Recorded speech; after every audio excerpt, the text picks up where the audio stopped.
Tuning in to another episode of the most dangerous combat sport in the world, American politics. King by the King Media TV, add my name, and Mouthpiece Sports Network. I'm Ted King. And so after a whole month of government shutdown, standoff, we're going to go through the chronological stages of the impactful parts as to what's going on in our country.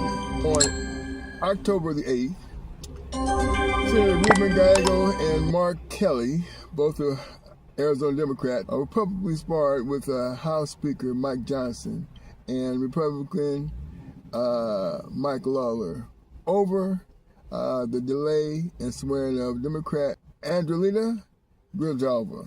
What you're going to hear is Republican Ruben Gallegos state, "Let's be clear. The reason Rep-elect Andrelita Grijalva is not here is because Mike Johnson wants to do two things. Number one, cover up the pedophiles on the Epstein list," Gallego told reporters, and number two, put his members in a really rough position when it comes to voting and extending these Affordable Care Act tax credits. So he says, he's making a statement. You'll hear this coming up right now. Let's be clear. The reason Andrelita Grijalva is not here is because Mike Johnson wants to do two things. Number one, cover up for pedophiles on the Epstein list.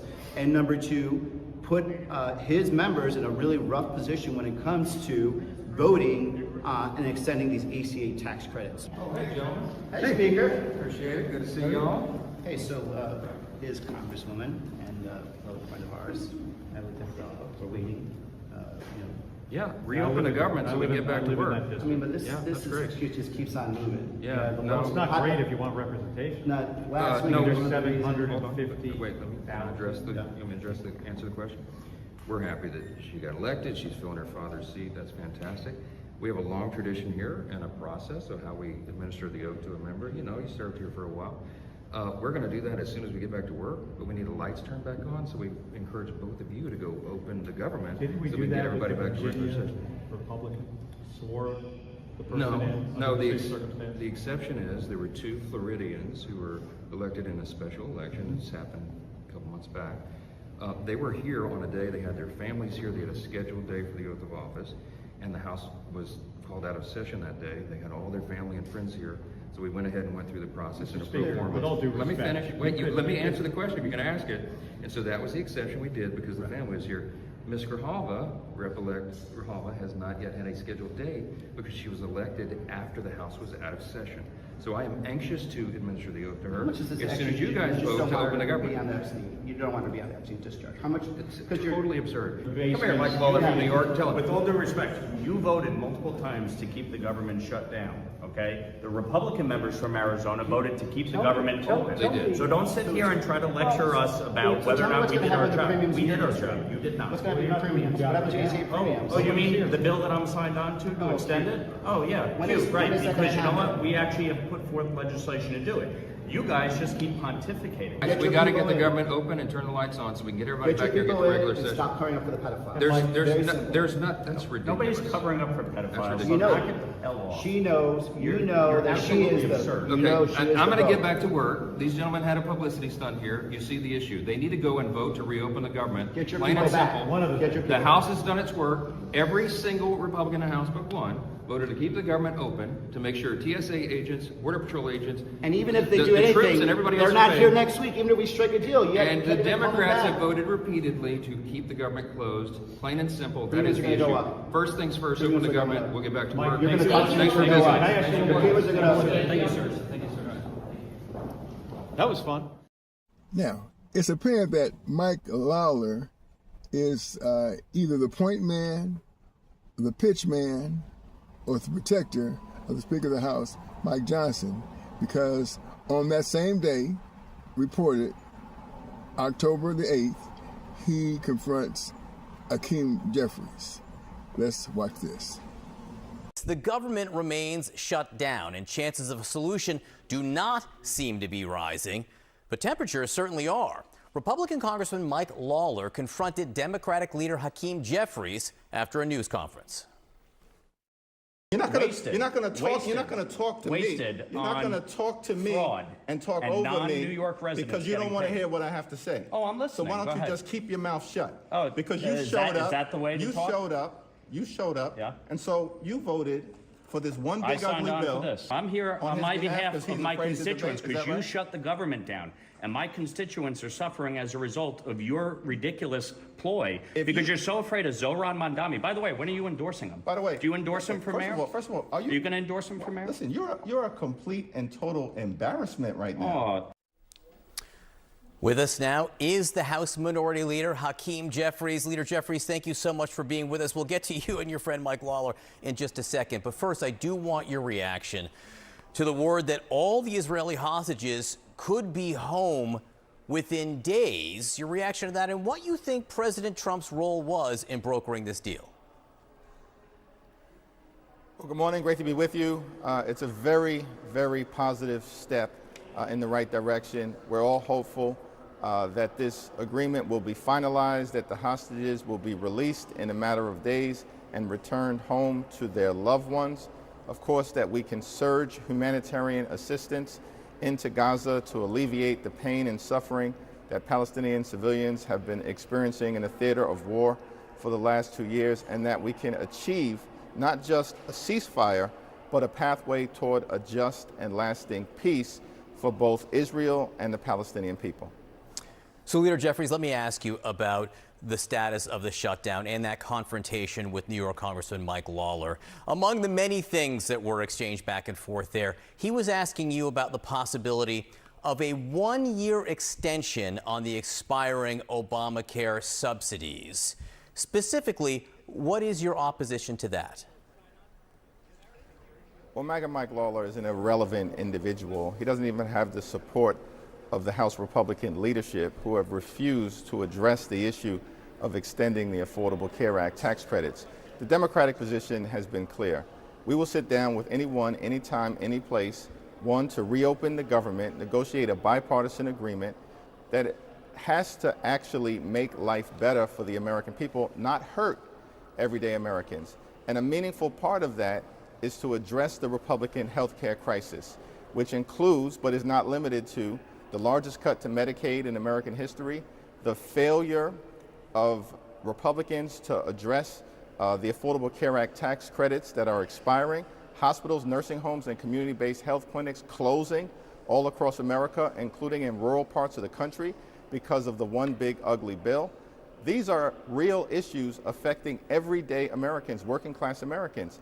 And our view is that we need a meaningful response to addressing the Republican health care crisis, not simply a Band-Aid solution that Republican leadership in the House and the Senate don't even support right now. Take Lawler out of it, Congressman Lawler out of it for a second. I don't think you guys will be having a beer anytime soon.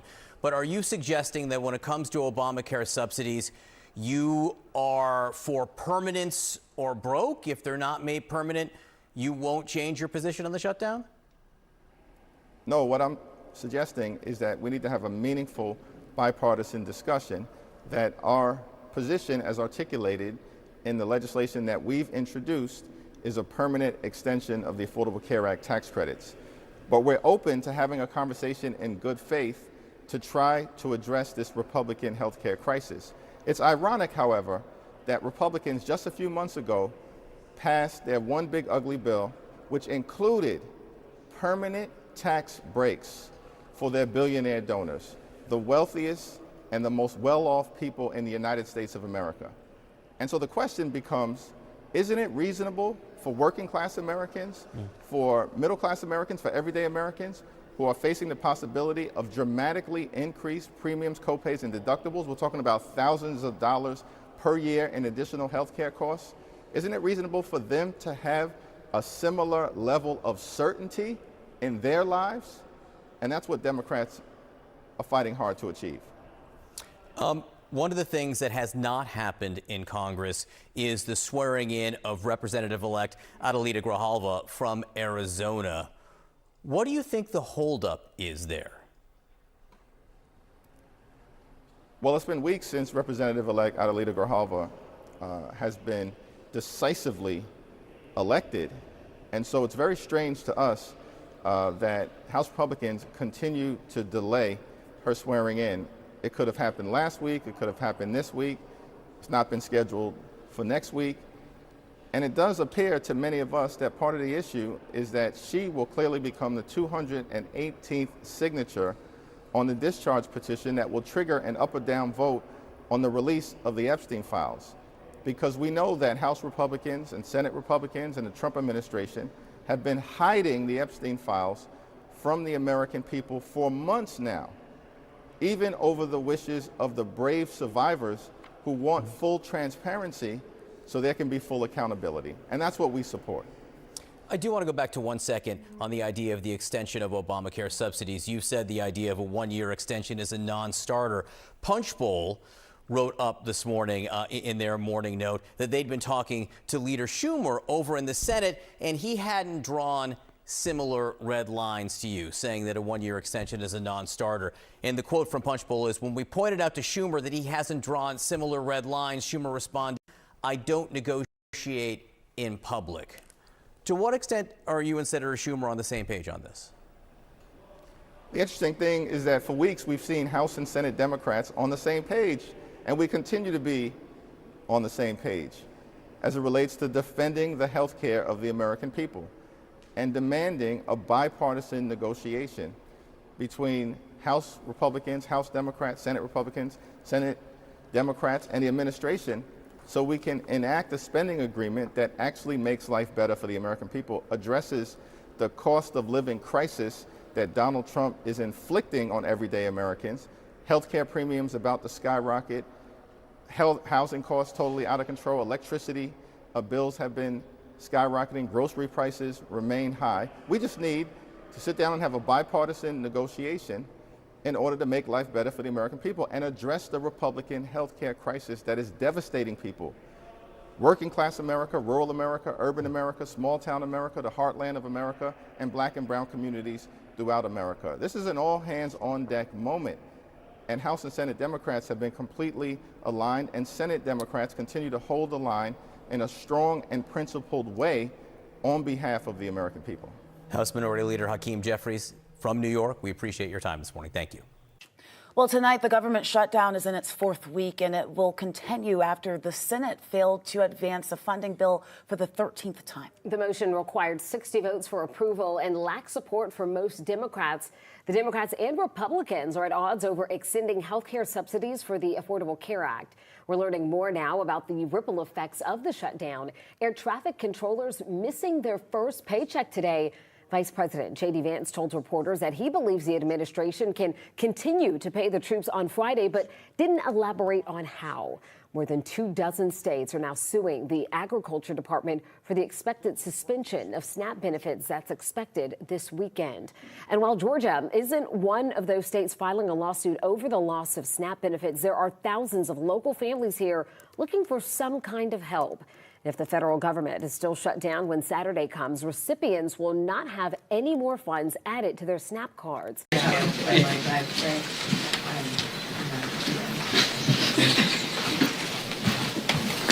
Good afternoon, everybody. From the very beginning of this year, Donald Trump and Republicans have failed to deliver on their core promise to lower the high cost of living in the United States of America. In fact, what Donald Trump and Republicans said is that costs were going to go down on day one. But costs haven't gone down. They're going up. Inflation is going up. Under Republican policies, housing costs are going up. Child care costs are going up.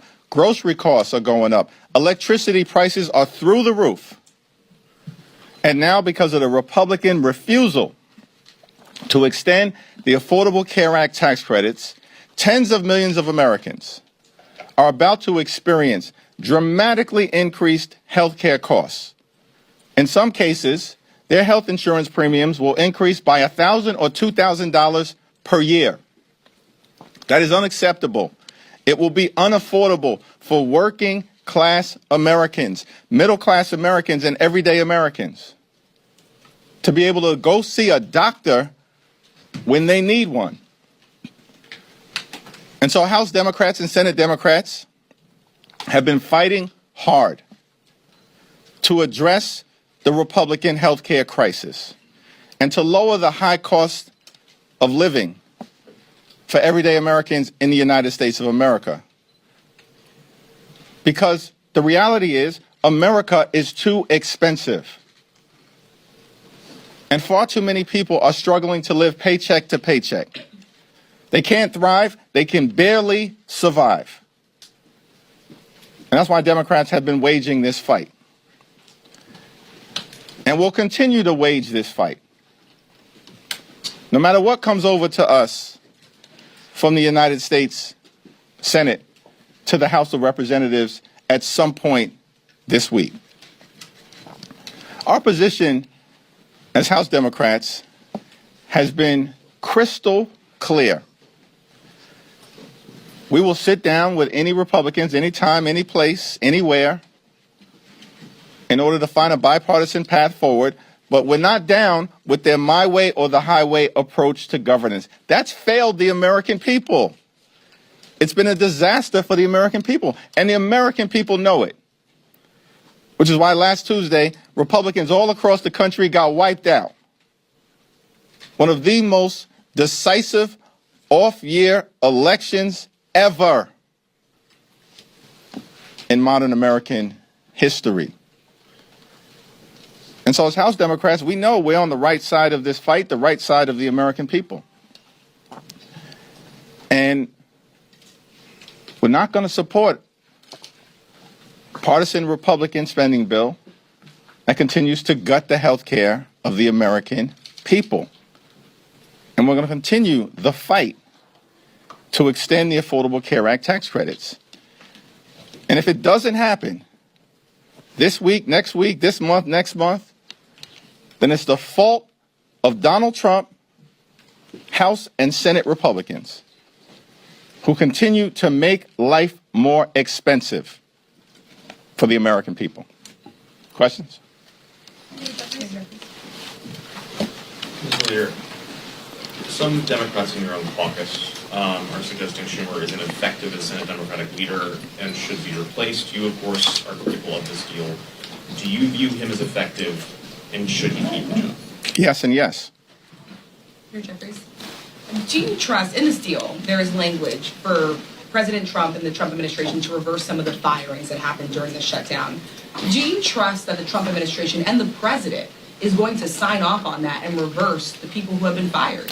We'll have to evaluate the legislative language, and we'll have a caucus meeting later on this afternoon, and we'll get a presentation from Rosa DeLauro, the top Democrat on the Appropriations Committee.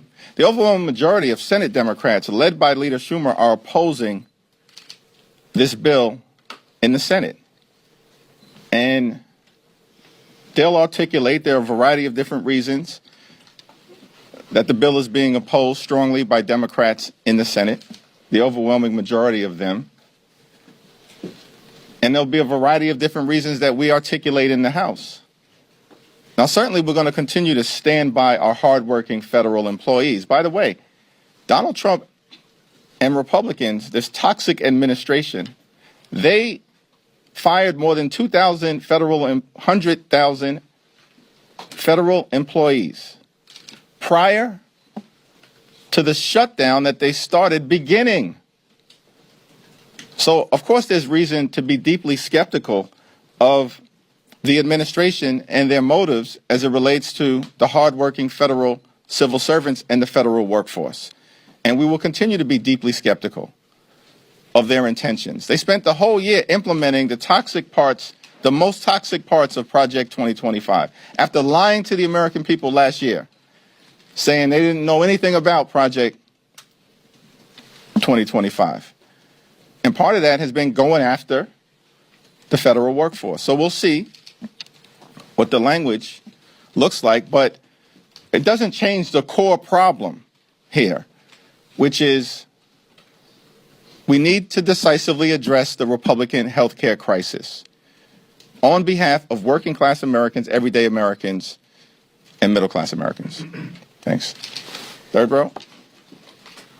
So Dr. Oz said that millions. Who? Dr. Oz.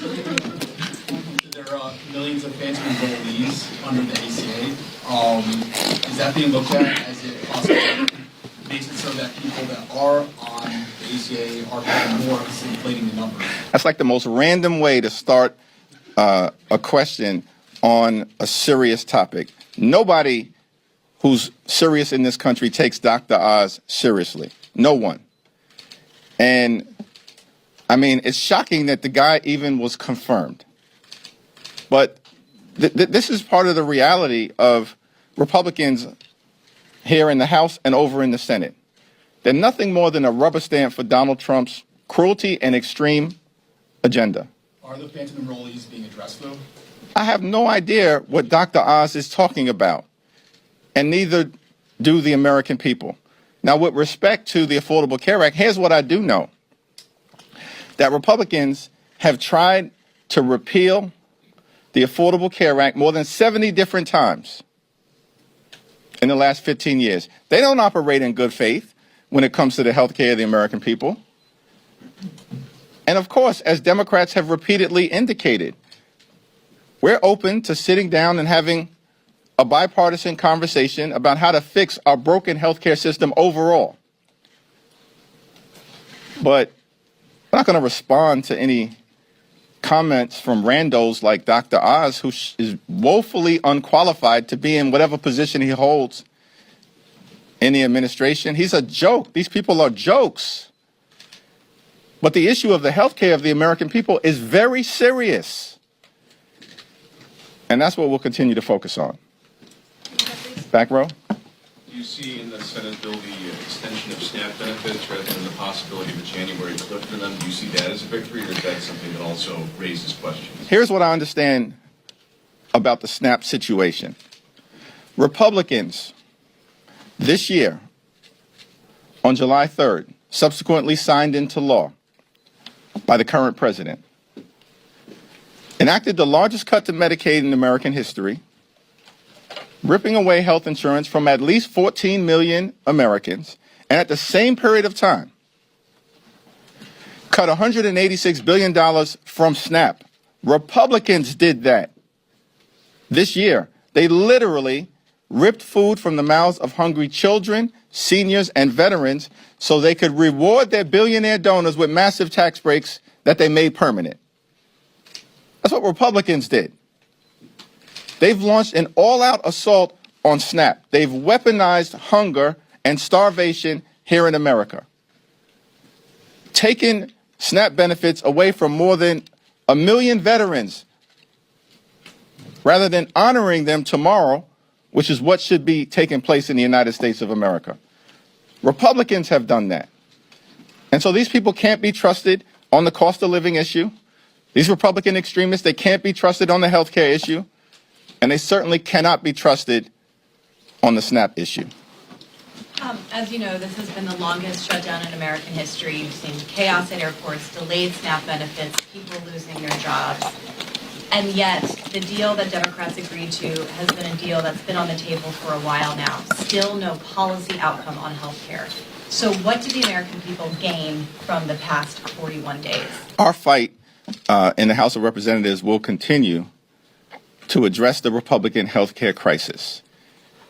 We'll continue that fight today, tomorrow, this week, this month, next month, this year, next year. We're going to continue that fight to fix our broken health care system and lower the high cost of living for the American people.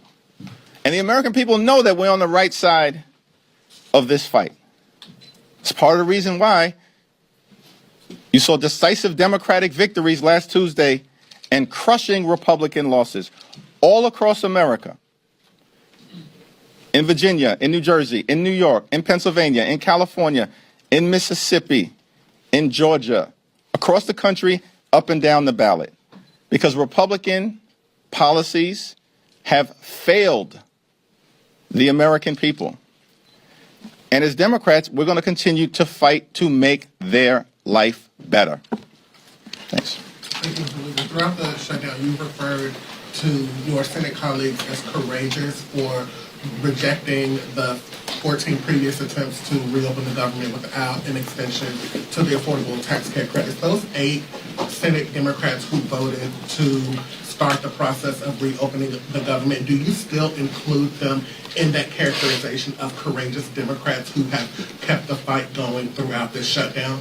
Well, I don't have much to say about those individuals, and they're going to have to explain themselves to their constituents and to the American people. I certainly believe that Senate Democrats, the overwhelming majority of Senate Democrats, led by Chuck Schumer, have waged a valiant fight over the last 7 weeks, defeating the partisan Republican spending bill 14 or 15 different times, week after week after week, and continue to oppose this effort of passing legislation that does not address the Republican health care crisis by extending the Affordable Care Act tax credits. But the fight is getting ready to shift back to the House, where we're going to work hard, hold the Republicans accountable. All of these loudmouths on the House Republican conference side who's been saying for the last several weeks that we have to extend the Affordable Care Act tax credits. Now is their chance. This week, they have to come back from their 7-week prolonged taxpayer-funded Republican vacation. They can no longer hide. They can no longer hide. Mike Johnson apparently still hiding, refused to even answer a single question today. That's extraordinary. But they're not going to be able to hide this week when they return from their vacation. Thanks. Thank you. Speaking of the House, Speaker Johnson has not committed to holding a vote on subsidies, even though the Senate agreement would have them do so.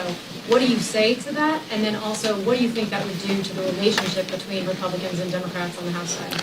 Well, the failure of Republicans to address the health care crisis that they've created in the House and in the Senate is no surprise, because House and Senate Republicans multiple times this year have been given an opportunity to vote to extend the Affordable Care Act tax credits, and multiple times this year already, in the context of the debate around their one big ugly bill, they voted against, unanimously voted against, extending the Affordable Care Act tax credits.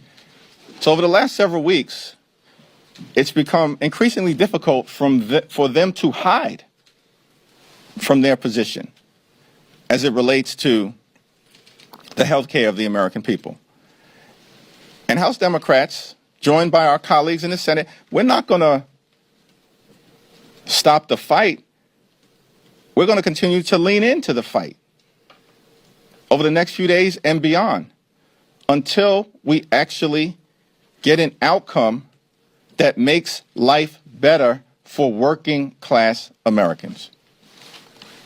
Thank you, Mr. Leader. There's already extensive backlash coming from the Democratic base over feeling shortchanged by Senate Democrats who secured this deal without touching on health care. What do you think that this backlash could mean for the party going into the midterms next year, and also for the voters who just handed Democrats a decisive victory? Do you think that this will make them feel also shortchanged, disenfranchised, demoralized? Do you think that this will lead to a switch up? House Democrats are going to take back control of the House of Representatives next year. I've said it before, and if I said it, I meant it. Now, with respect to the senators on the other side of the Capitol, they're going to have to explain themselves. But the overwhelming majority of Senate Democrats continue to remain in the arena fighting to fix our broken health care system and address the Republican health care crisis. This fight for us is not partisan. It's not a partisan fight. It's a patriotic fight. We're waging this fight on behalf of the American people. The 5 states that are most impacted by a failure to extend the Affordable Care Act tax credits are West Virginia, Wyoming, Alaska, Mississippi, and Tennessee. 45% of the people of the Americans who are going to lose health care or be at risk of losing health care if they don't, on the other side of the aisle, extend the Affordable Care Act tax credits. 45% of them are registered Republicans. 35% registered Democrats, and 20% unaffiliated or independent. This is not a partisan fight for us. It's a patriotic fight. You know, one of the people that I met early on during this Trump Republican shutdown, came to Capitol Hill, was a 29-year-old named Mariah Plant. She's from rural Wyoming County in West Virginia. Her older brother is nonverbal, autistic, and requires 24-hour care. And Mariah is able to provide that care to her older brother lovingly and affectionately because of Medicaid that Republicans have now cut by the largest amount in American history. Her hospital in rural West Virginia is at risk of closing because of Republican policies in their one big ugly bill.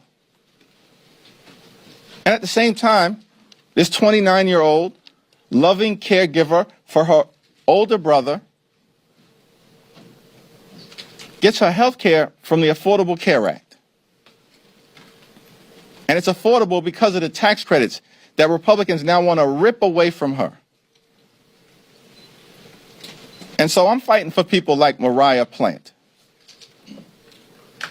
Very different than the people that I represent in Brooklyn, New York. But she's an American, just like I represent hundreds of thousands of Americans. And that's what House Democrats are doing. We're fighting for the American people. Thank you, Leader Jeffries. Have you spoken to your Democratic colleagues in the Senate who voted to reopen the government? And if so, what do you make of the argument that Republicans would not discuss health care during the shutdown, so they said there's no choice but to vote yes? I have not spoken to them. Thanks. Different topic, Mr. Leader, if you don't mind. President Trump announcing widespread pardons for the group of people that were involved in providing alternate electors, as they called it, for the 2020 election. And he also has allegedly received a commutation request from Ghislaine Maxwell. Just wondering about your thoughts about the way the president has handled his pardon power, especially given how critical he was of President Biden. Well, Donald Trump, in terms of the exercise of his pardon power and commutations, is completely and totally out of control. Like, he can find the time to pardon a serial fraudster like George Santos, but can't find any time to sit down with Democrats on Capitol Hill who represent half the country in order to address the health care crisis that Republicans have created. That's devastating people in urban America, rural America, working class America, small town America, the heartland of America, and black and brown communities throughout America.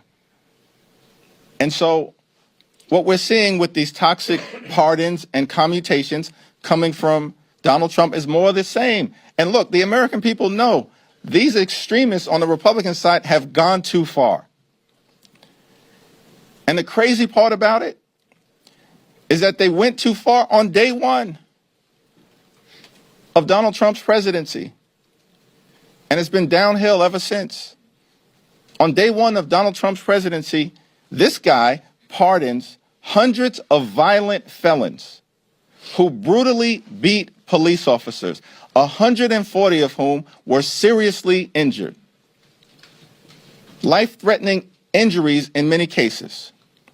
And then unleash these people on communities all across the country in ways that put those communities at risk. And what we've seen from Donald Trump since day one, since those toxic pardons of those violent individuals, is more of the same. From a person who promised to lower costs on day one, but doesn't give a damn about the American people. And what has taken place over the last 41 days is that the American people have seen Democrats fight for them, fight to make life better for them, fight to drive down the high cost of living for everyday Americans, and fix our broken healthcare system in the face of this overwhelming Republican assault on the healthcare of everyday Americans. And Republicans continue to stand up for the wealthy, the well-off, and the well-connected. Thank you, Leader.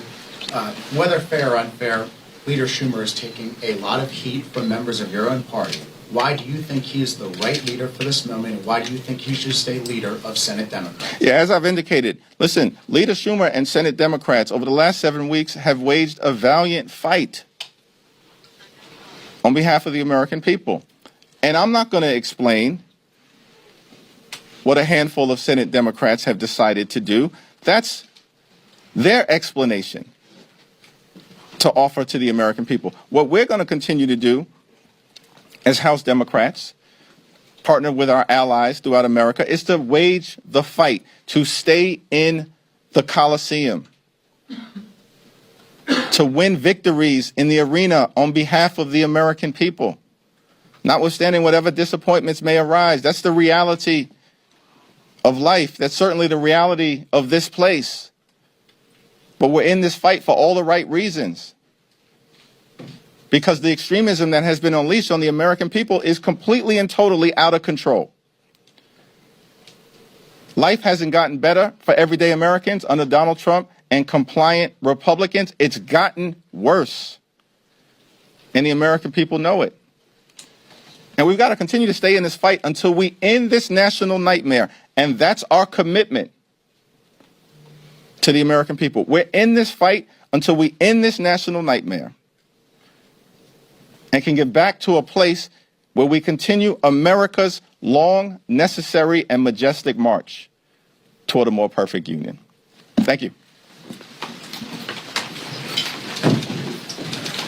Sorry.